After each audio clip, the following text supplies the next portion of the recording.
Dear gracious and heavenly Father, Lord, we come before you just thanking you and praising you, Lord, for another opportunity to be in your house to hear your great word, Lord God. We come just asking you to strengthen us, Lord God, to allow your word to saturate our hearts and mind, Lord God. Give us a mind and a heart to be obedient to your word, Lord God, because we are striving to be ready when you come, Lord God. We lift our pastor up to you, Lord God, just asking you to strengthen him, keep him, encourage, Lord God.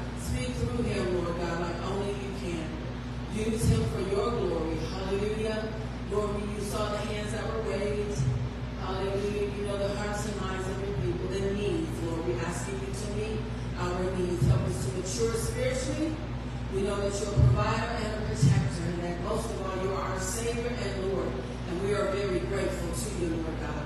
We ask you to watch over us and be with us during this service and as we travel. In Jesus' name we pray. Amen. Amen. At this time, we're going to turn this portion of our Bible study over to our pastor.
Thank God for each and every one of you that joined us tonight, fellowship with us tonight. Facebook Live, and in person. Thank God for you. I have another lesson from our great Apostle Paul, who is the sent one to the church, messenger to the church. Apostle meaning messenger sent one to the church of today, Gentile church. So we thank God for his apostleship, his authority, his obedience to the call of Christ. And so we are in the 5th chapter of the book of Galatians tonight. Still in the book of Galatians, still dealing with the church, still dealing directly with the church. All here, we are in the 5th chapter. We got one verse tonight to be in our focus verse, and we have a few scriptures after that. But we are in the book of Galatians, the 5th chapter. I'm reading King James Version tonight only. You can follow the whatever translation that you use, follow along. I'm sure we'll get there together. And so tonight, like I said, we're going to Galatians, this chapter, verse number 1. And it reads as such: Stand fast Therefore, in the liberty wherewith Christ has made us free, and be not entangled again with the yoke of bondage. Read it again.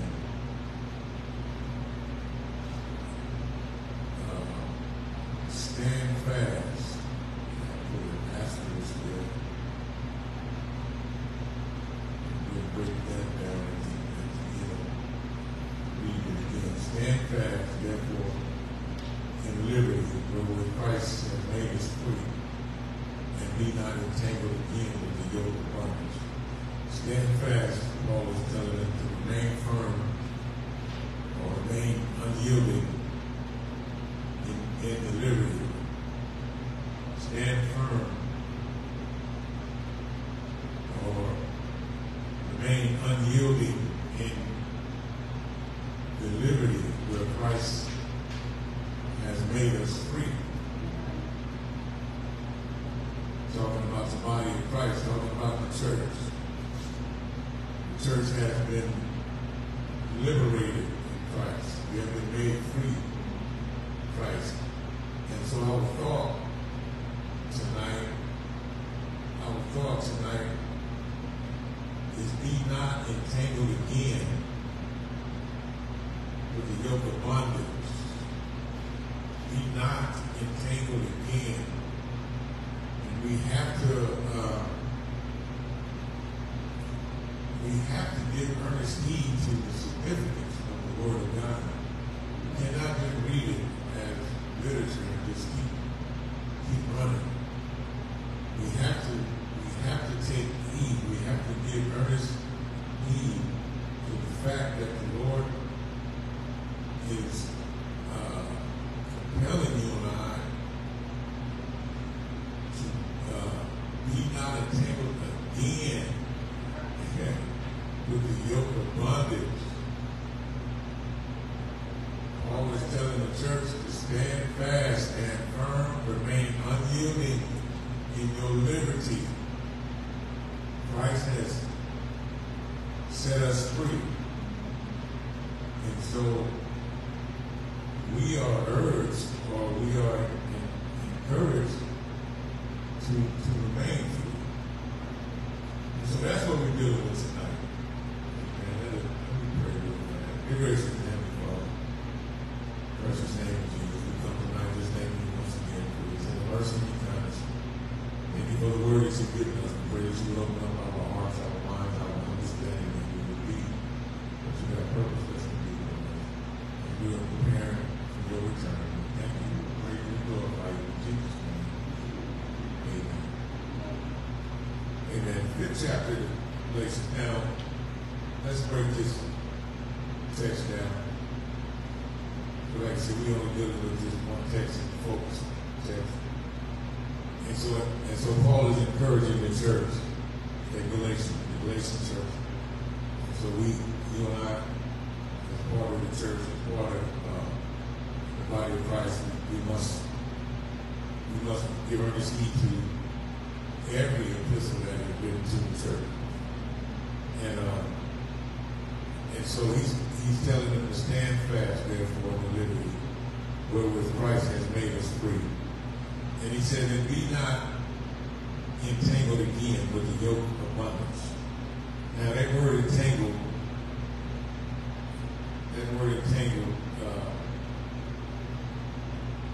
suggests to us to be confused, to ensnare,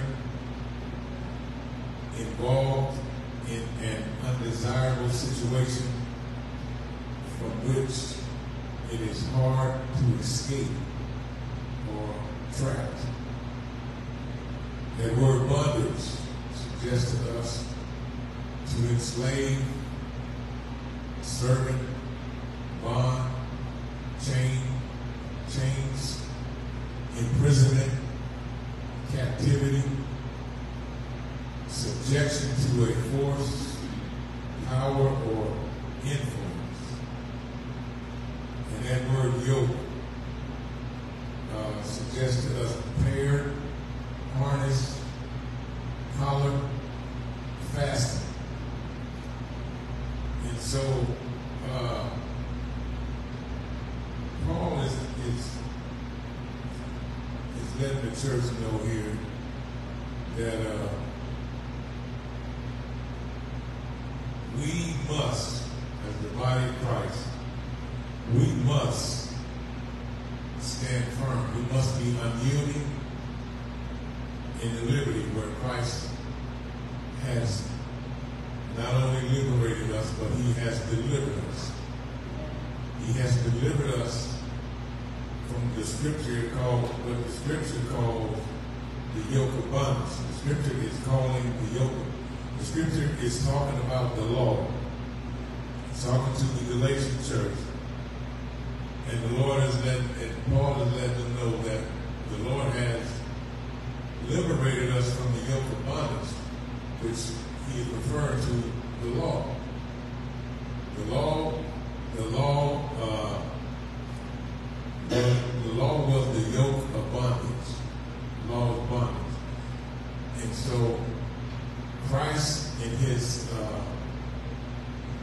atoning, work, his redemption work, Christ, he died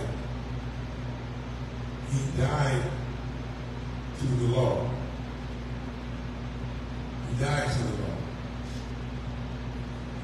And so it is like the law of marriage. What Christ did for the church, it's like the law of marriage. The law of marriage say that the wife is bound to her husband as long as he lives. But if he be dead, then she is free from that law. So what Christ did for our liberty as the church, Christ died to the law, therefore liberating us from the law of bondage, or being bound to the law. And so Paul is letting the church know that you and I, we have to stand firm. We have to be unyielding in our liberty, because Christ has died unto the law, thus liberating us from the yoke of bondage, or from the yoke of the law of bondage. And that word entangled on your worksheet suggests to be confused. When you are entangled, you are in the sense of disarray, disorder. You are in the sense of you're confused. So Paul is trying to tell them, look, you cannot be entangled. You cannot be in disarray. You cannot be confused. You have been liberated from the yoke of bondage. We have been liberated from the yoke of bondage as the body of Christ. Now, as Gentiles, we have a little different bondage. Unlike Israel, which had the law, we didn't have the law. So we were bound to sin, because the Bible said all has sinned and come short of the glory. But see, not only did all sin, Jew and Gentile alike, but they had the law, because the scripture said the law was only instituted because of their transgressions. The law was never sent to save. Our salvation came by promise. But the law was instituted because of their transgressions. So you got to hear, you got to understand that transgressions and sins are also a type of bondage. go to the definition or the description of bondage, it is saying to enslave. It is servant. When the Bible said when we were in sin, we were servants of sin. And the word bondage is bound, or bond. It is chains. It is imprisonment. It is captivity. It is subject to a force, power, or influence. So, what the church has to give earnest heed to is that we cannot be confused about our liberty.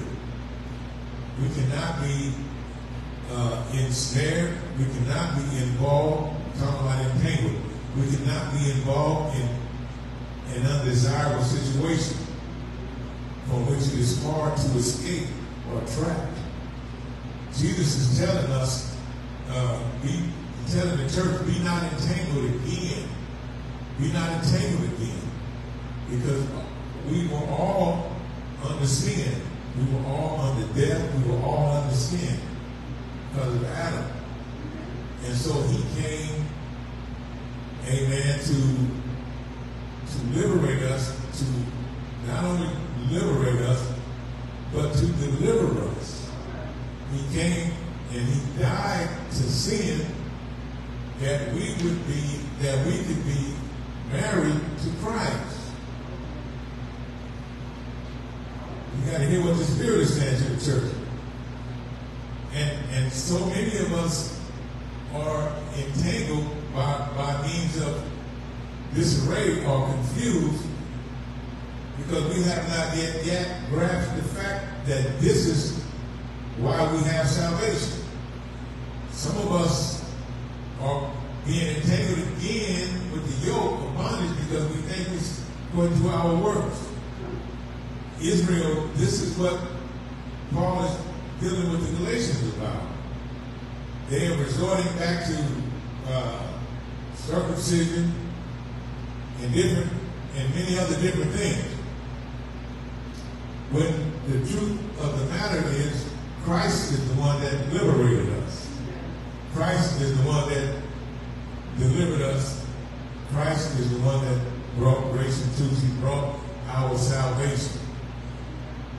So as members of the church, members of the body of Christ, we have to stand firm. We have to not yield. Amen. We have to stand firm. We have to be unyielding.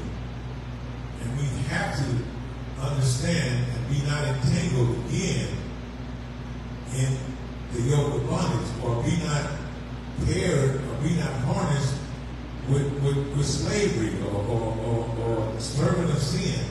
A yoke, we're not going to reverse what a yoke is, but they use yoke for draft animals to pair them together and to work plow the fields. They could put a yoke on two animals, two draft animals. It was a wooden bar that went across the back, and it had a rope or whatever around the neck, and it yoked them together so they would be paired and they would go down together. That's the natural yoke. That's the reference that he is making to the church when he tells us to be not entangled again with the yoke. We're not to be paired with the bondage of sin again. We're not to be coupled, or we're not to be paired with that. We're not to be collared with that again. We're not to be fastened to that again. Matter of fact, in the 4th chapter of the book of Galatians, Paul tells them, I believe it's the 4th chapter. Don't let me say that. In the book of Galatians, that's what we say. He tells them if they build again that which they once destroyed, they make themselves a transgressor. You got to hear what the Spirit is saying to the church. If you build again that which you have destroyed, that which you have overcome, that which you have matured over, whatever. If you build again that which you destroyed, if you build again that which you have been delivered from, if you build again that which you have destroyed, that you have overcome, he said, you make yourself a transgressor. So, when you understand what Christ has done to the church, this is why it's so significant for the church to understand the liberty. Because when Christ liberated us, the Bible says that the Spirit of God, the Holy Ghost, does not lust after envy. It doesn't. And you and I have been liberated from the spirit of envy. So be not entangled again with the yoke of bondage. We have to hear what the Spirit is saying. Christ delivered us from sin, from the yoke of bondage, from the yoke of sin. And He given us power and dominion over sin. This is, and so the Spirit that we have, the Holy Ghost, does not lust after envy. It does not lust to be servants or bound or chained or enslaved or imprisoned to sin or the flesh. So you got to hear what the Spirit is saying to the church. Our conduct, our conversation, as the Scriptures would tell us, has to be that which is becoming of the gospel. Because we cannot be entangled again. Entanglement says that we are in disarray, we are confused, we are in disorder about our salvation, about our liberty, about our deliverance. No, we're not. It is Christ that died to sin, which freed us from the law of sin, that we would be married to Christ. So there is no way a child of God can continue walking around here envious, strife, and thinking it's justifiable. It is not justifiable. You have just entangled yourself again with the yoke. You have just paired yourself with bondage again. You got to hear what the Spirit is saying to the church. Christ has liberated us from the yoke of bondage. He has. If you got the Holy Ghost, you have been liberated. You cannot be entangled, suggesting or meaning you cannot be confused. You cannot be in disarray of your salvation, of your deliverance. Christ brought that to you. And don't let these false teachers and false preachers make you think you got to jump through hoops and do tricks to obtain your liberty. If you have been baptized into the Holy Ghost, you have been baptized into the body of Christ. And if you are a member of the body of Christ,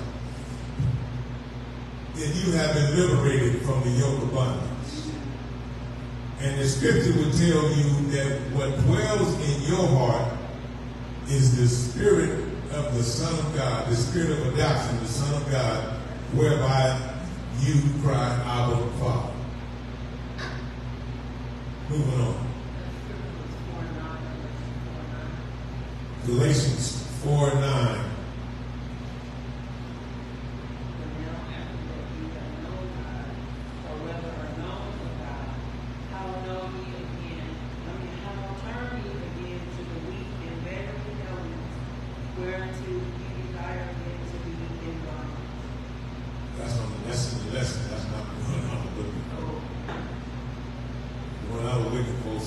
Build again that which you destroyed. Maybe it's not for it.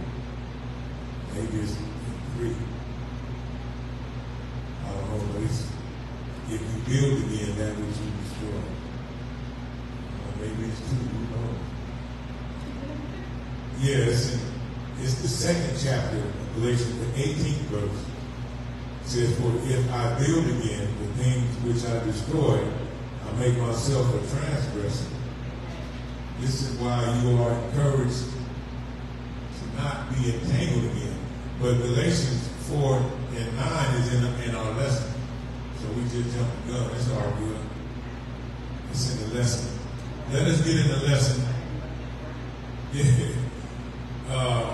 Mark, the Gospel of Mark, 7th chapter and verse 4. It says, and when they come from the market, except they wash, they eat not, and many other things there be which they have received to hold, as the washing of cups and pots, brazen vessels, and of tables. Talking about the Pharisees. He's talking about the Pharisees and how the Pharisees are in this yoke of bondage. They are entangled. They are in this yoke of bondage to where they don't eat except they wash. And he said, and many other things there be which they have received to hold. They are entangled. And they were questioning the Lord because his disciples ate with defilement. In other words, Jesus' disciples, they ate with unwashed hands. They ate with defilement according to the tradition of the elders, according to the Pharisees. And Jesus had to go on and let them know that they were not defiled because they didn't wash their hands. And they ate. He said, what goes in a man, that doesn't defile a man. He said, because basically what a man eat or what a man drink, it goes into the digestive system. And then it comes out in the draw. He said, but what defiles a man is what comes out of a man's mouth. Because out of the mouth speaks the abundance of the heart. That's what defiles the man. But the Pharisees, they are still entangled in the yoke of bondage. They are still obeying the law. And not only the law, but added rules and regulations. When you study about the Pharisees, not only are they obeying the law, but they are also holding to the traditions of the elders. They are also holding to added rules and regulations. This is being entangled in the yoke of bondage, which we will come to understand again later in the lesson. It is not about rules and regulations. It is all about the liberation of Christ. You and I are not liberated because of the rules and the regulations. That is entanglement. That is confusion. That is a sense of confusion and a sense of disarray of this order. You've got to stand fast. You've got to hold firm, unyielding in the liberty where Christ made you free. Hear what the Spirit is saying. Not rules and regulations make you free. Now hear what Paul is telling the church. Moving on. Moving on. It may not sit well with some, but you got to understand where your salvation and your liberty coming from.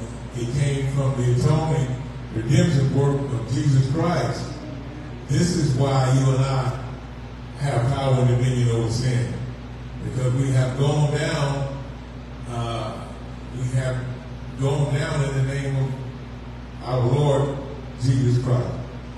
Acts 15:10 says, now, therefore, why tempt ye God to put a yoke upon the necks of the disciples, which neither our fathers nor we were able to bear? We know what that is. They went to the council on behalf of Titus because the Jews wanted Titus to be circumcised. But when you understand the thought tonight, be not entangled again in the yoke of bondage, Paul said, no.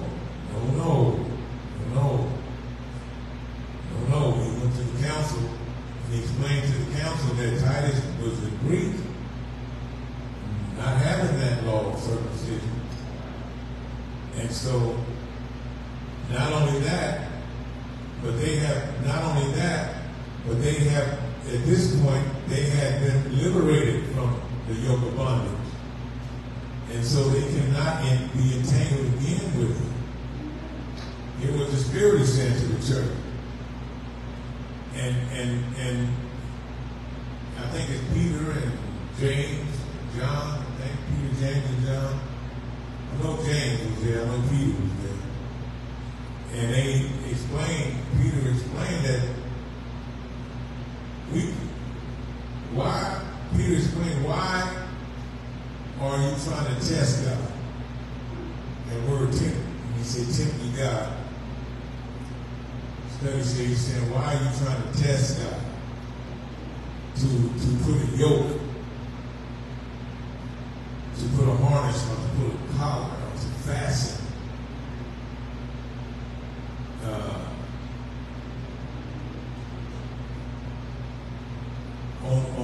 On the neck of the disciples,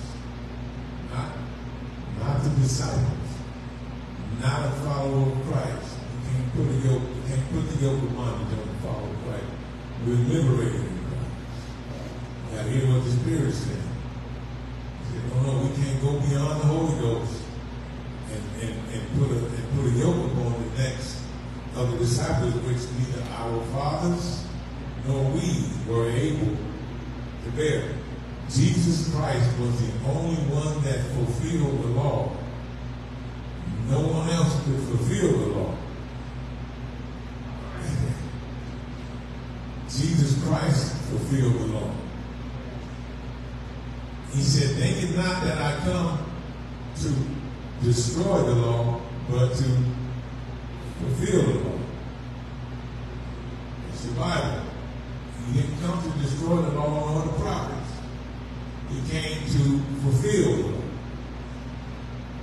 And in his fulfilling of the law and the sacrificing of his life,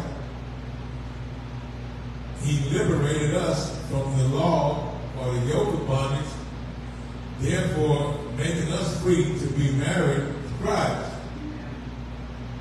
It is the same law as the husband and wife. This is where and how our liberty comes from. This is where and how you and I cannot be entangled again, and again with the yoke of bondage. He said, because the church is in a condition where we think being honorary is okay. Entangled again. The church is in a condition where we think jealousy is okay. Entangled again. We have been liberated from all that stuff. I don't know why we got cliques and gangs and groups of sanctified folks thinking that this is justifiable. The church is in a place. The church is in a place, and she needs to repent. Scripture said Jezebel was given space to repent and refuse. The church is in a place, if you are entangled again, You are in a place where you need to repent and stop being confused and stop being entangled with the yoke of bondage.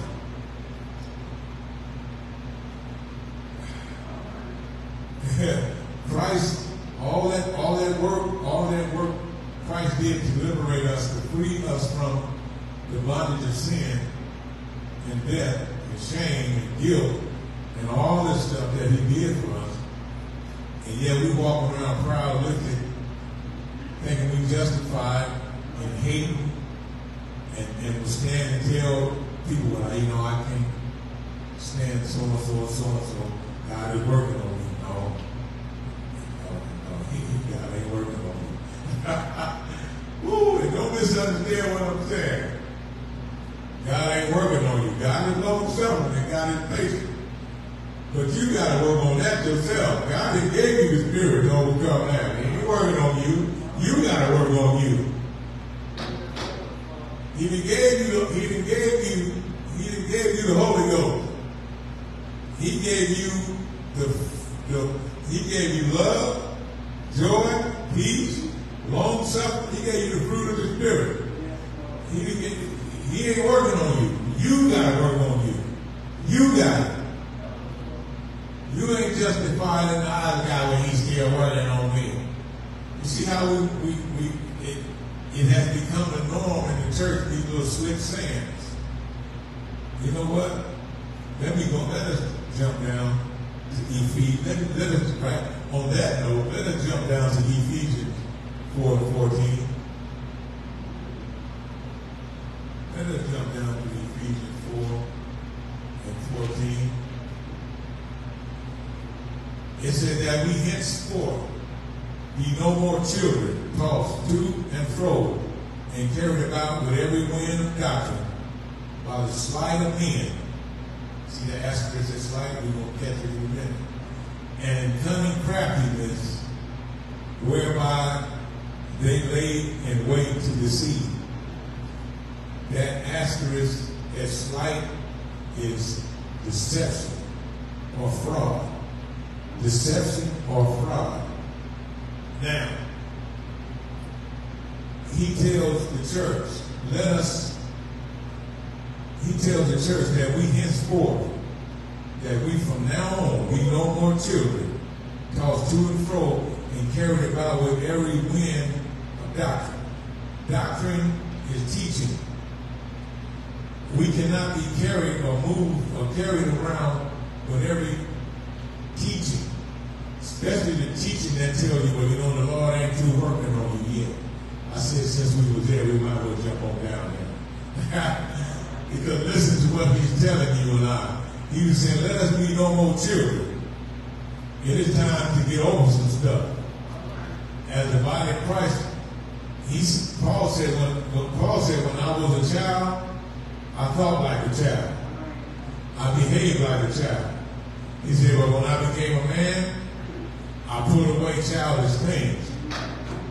He's still working on, no. You done been called in the sleight of man, and the fraud and deception of man, and the cunning craftiness, and you didn't fail for the kitchen scriptures. That's not the Bible.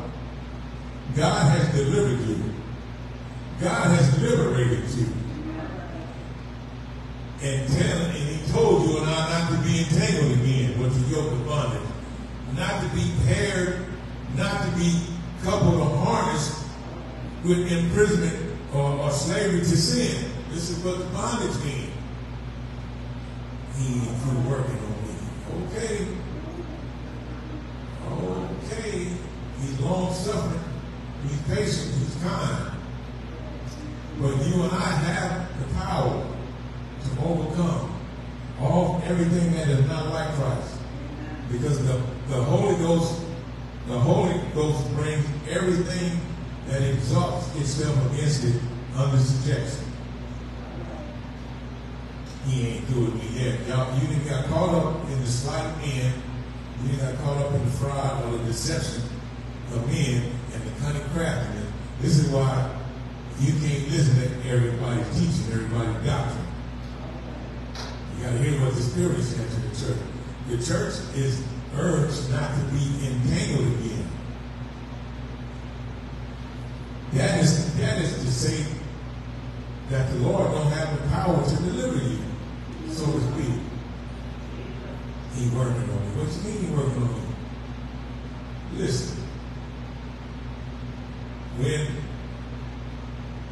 When a woman gets pregnant, break this thing all the way down.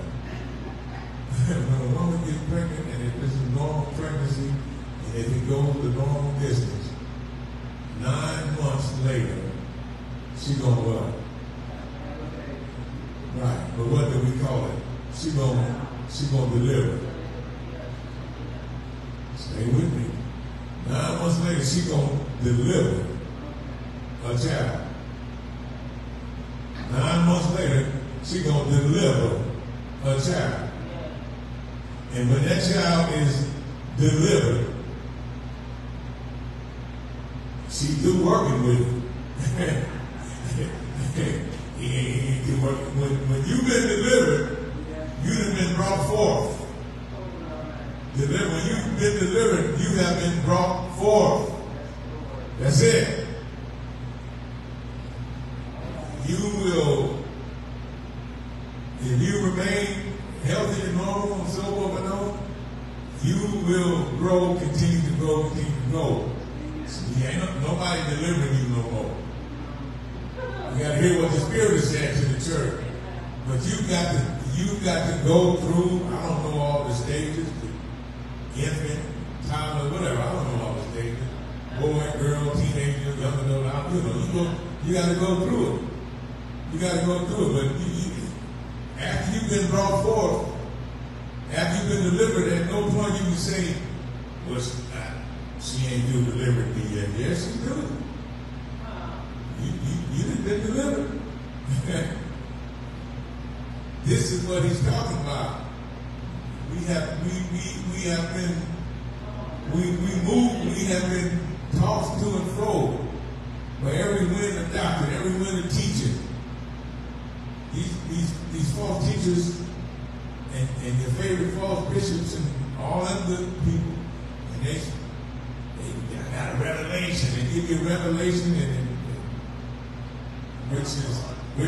which they know how to tickle your psyche and psychology. You know, they got scripture always tells us about this philosophy of men and all this stuff, and so they incite you, whatever, get you excited, and so now you run and repeat that like it's the word, like it's the gospel. It's not the gospel. It's not the gospel. You have just been entangled again with yoke of bondage, and you should break that yoke. You should destroy that yoke. All right. Take the time. Give me about 5 minutes. Where we at? Let's jump back up to 1 Corinthians. 1 Corinthians 15:58. Did we read that already? 1 Corinthians 15:58 says, therefore, my beloved brethren, be ye steadfast, unmovable, always abounding in the work of the Lord. For as much as ye know that your labor is not in vain in the Lord. We are always urged to steadfast, unmovable, always abounding. Does that sound like he ain't through with me? You got to come home. Like in the day, old folks used to say, if you're going, come on. They can put my shoes on, but you ain't going. They go on out the door. You got to hear what the Spirit is saying to the church. If you're going, come on. Wait, I got to go. But then you're not going. You're not going. You're not going. That door shut, click, click, and You can have a tantrum and hit the floor if you want to do that. Come right back in and take care of that. Then tell you ain't going. And then finally put you in the bed and then walk right out again. Boom! And you still ain't going nowhere. 1 Corinthians 15:58. Did we read that? Therefore, beloved brother, be ye steadfast, unmovable, always abounding in the work of the Lord. This is speaking to the fact that we cannot be entangled again. We got to be steadfast. We got to be unmovable. We got to always be abounding in the work of the Lord, because the objective is not to go back. We are not to be entangled again with the yoke of bondage. Hear what the Spirit is saying to the church. The church cannot be in a place where we still talking about getting over envy, getting over strife, getting over jealousy, getting over hatred, backbiting.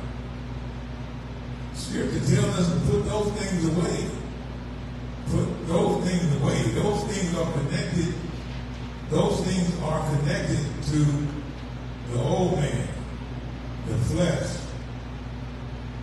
And it tells us to put on the new man. It says, which is created after him that created you. In other words, that stuff is the new man is created after truth, holiness, and righteousness.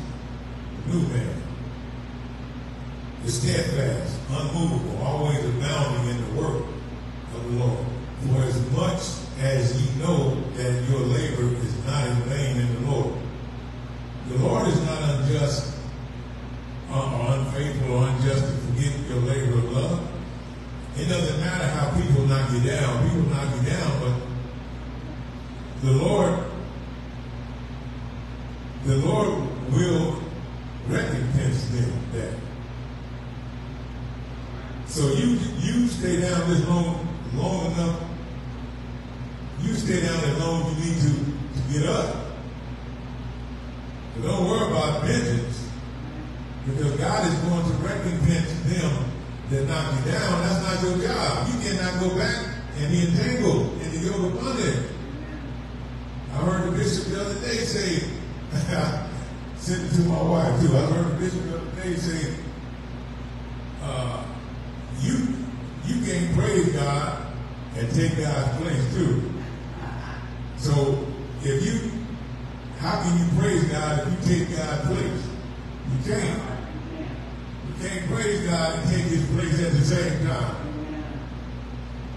He said, vengeance is mine. So you got to leave vengeance to him. We've got to be steadfast. We've got to be unmovable. We've got to always abounding in the work of the Lord. Always increasing, always plenteous, always increasing, always abounding, always plenteous, always. Never entangled again, in other words. We're not to be entangled again.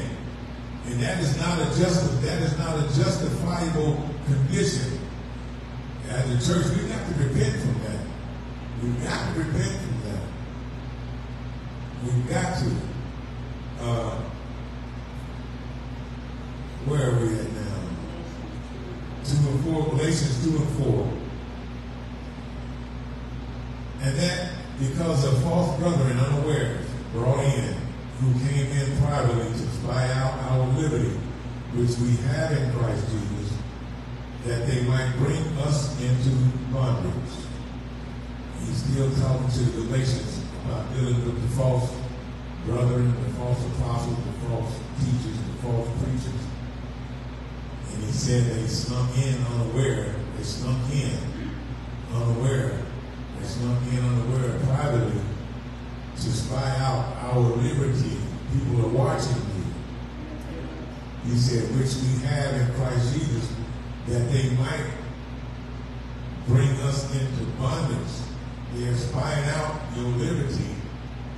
They are spying out their liberty that they might catch them slipping and bring them into bondage, bring accusations on them. Say, look what they're doing, look what they're doing, look what they're doing. And so you can't turn around and say, well, God, not do it with me yet.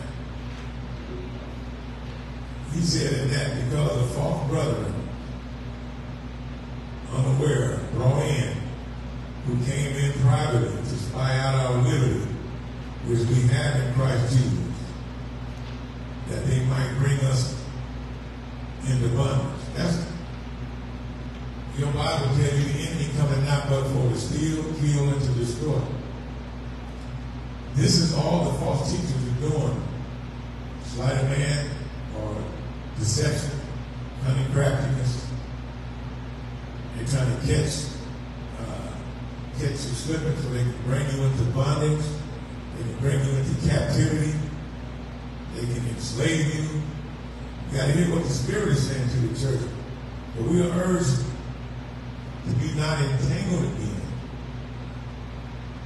We are urged to be not ensnared or involved in an undesirable situation from which it is hard to escape, or in other words, trapped. We are not to put ourselves in these positions, situations, conditions. Galatians 4:9. Read it again. He said, but now, after that ye have known God. Oh, there we go. Or rather, are known of God, ye ain't good with me. How turn ye again to the weak and beggarly elements, whereunto ye desire again to be in bondage? Now, in contextual speaking, Paul is still talking to the Galatians, and he's still talking about the law. He's talking about the law when he says weak, because when you do the study, the law was weak to the flesh, couldn't save. And beggarly, because it's poor. He said, what is saying? But now after that ye have known God, or rather are known of God, how turn ye again to the weak and beggarly elements? Yeah, that weak is because the law was weak to the flesh. It couldn't save. So how are you turning back to being jealous? Jealous can't save you. How are you turning back to being envious? Envious can't save you. It is weak to the flesh. And beggarly elements. Beggarly elements, he says, they're poor elements. Those are poor elements. Beggarly elements are poor elements. He said, whereunto ye desire again to be imprisoned in these things, enslaved in these things, in chains in these things. He said, and he said, after you are known of God, please. He said, but now, after that ye have known God, or rather, known of God. Now, how can you turn to these weak elements that cannot save, as it was weak to the flesh? Talking about the law again. As it was weak to the flesh, it couldn't save. How in the world do you turn back to the weak elements? They can't save you. Jealousy, envy, strife, these things. These things are weak to the flesh. They don't save. They're not justifiable. You're not cute doing them. You are in trouble. You are in bondage. You need to repent. Moving on. Oh, my time. Well, we got one more. We did Ephesians, so we're not going to get that. This is the last one right on time. 2 Thessalonians 2:2. It says that ye be not soon shaken in mind or be troubled, neither by spirit, nor by word, nor by letter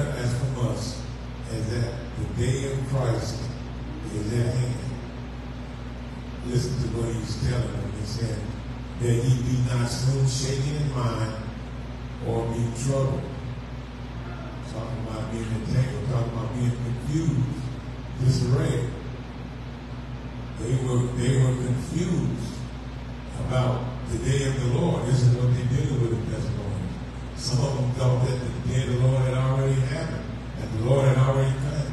Some of them had quit working. Some of them had quit to stay with busybodies and other people's matters and all kind of stuff. He was saying that he be not so soon shaken in mind or troubled. That you are being entangled. You are being confused and disarray in your mind. You're trapped. He said, he don't want that to happen to us neither by spirit, nor by word, nor by letter. As from us, he was saying, the day of Christ is at hand. Truth of the matter is, Christ's birth will begin the last days.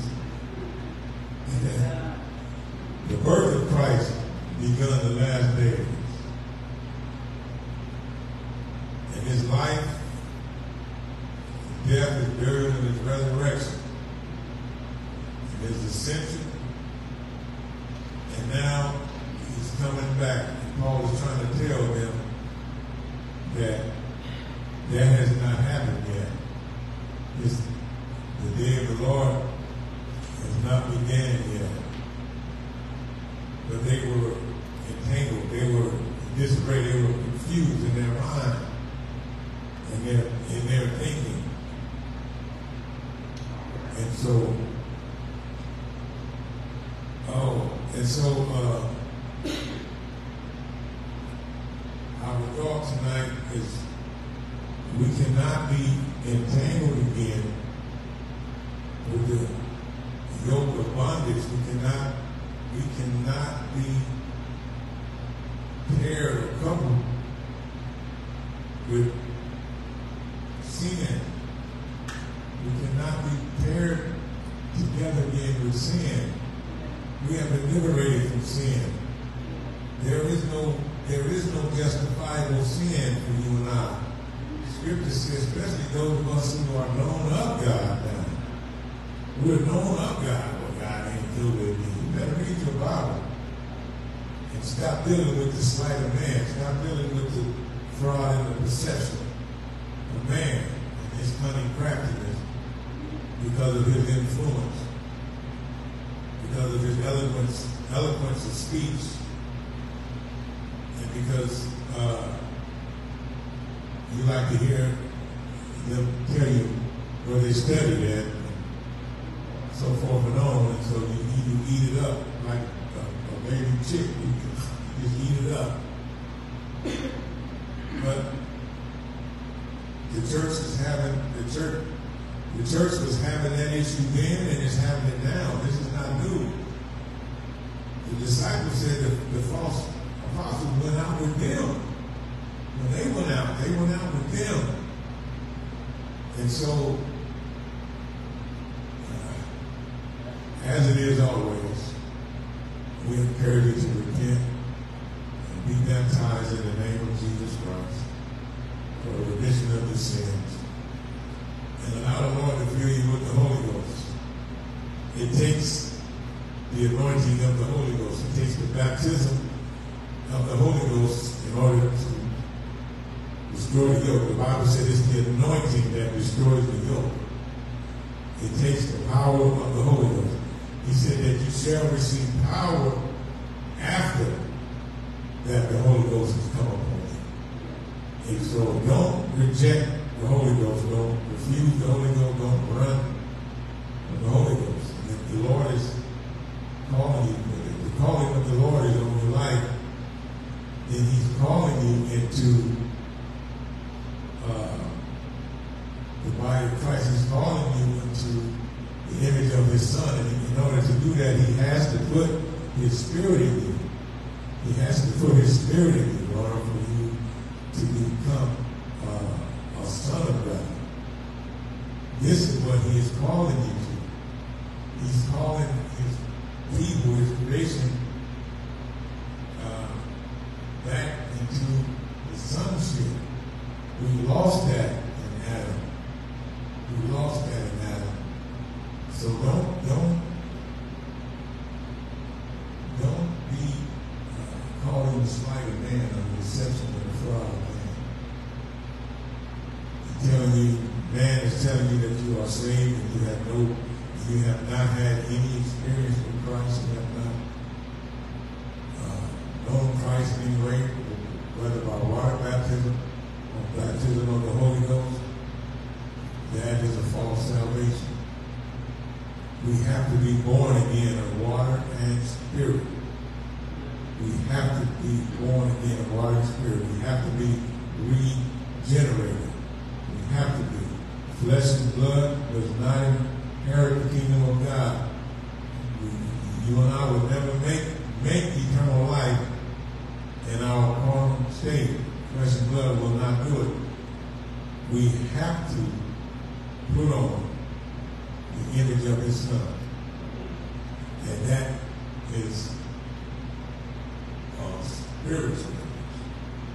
And so we pray that you receive something from the Word of God and that you will join us Sunday morning at 9:30 for our Sunday morning worship or fellowship. And the Lord has put on your heart to be a blessing to the ministry. You want an offering, a gift, or a donation, you can giveify New Beginnings Community Church in Lamar, California. And I'm sure the Lord will bless your little gratitude.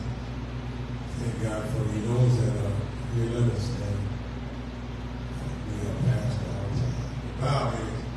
Be gracious and Heavenly Father, in the precious name of Jesus. We come tonight thanking you once again for your tender mercy and your kindness, Lord. We thank you for the word that we have heard tonight. We thank you for the presence of your Spirit.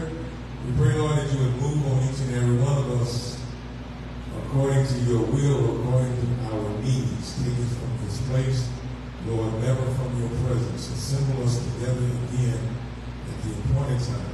Continue to be the Lord of our lives. Lead us and guide us with thy truth. We know thy word is truth, and we praise you and glorify you. In Jesus' name.